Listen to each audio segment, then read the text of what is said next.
Hello, my friends. This is EdRyan. I just wrote a message to the New York Times editorial board. I think that's where it goes.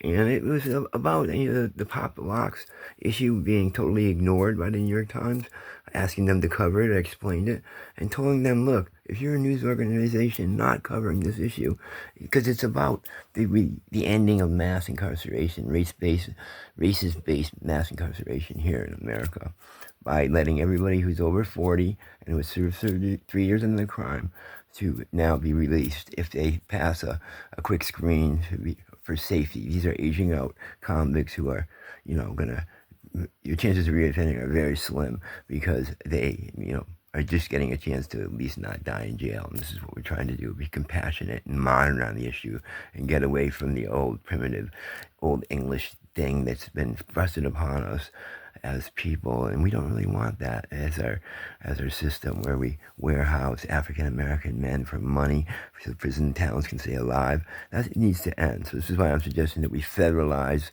the state. This president can federalize all the state prisons so that he alone can now issue the necessary pardon paperwork so that everybody can go home it falls into the category of the Pop the Locks proposal, I call it. So this is EdRyan saying to the New York Times and other news outlets, if you ignore this, then you're proving to us that you're, bigoted racist operations for whoever. And this is the bottom line, right?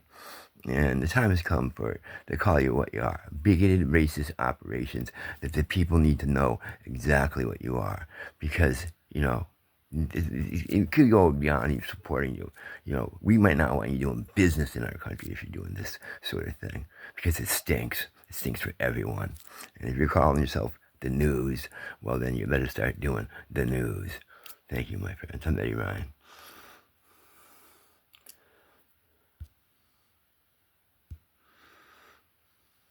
Oh, hello again. They put me back on.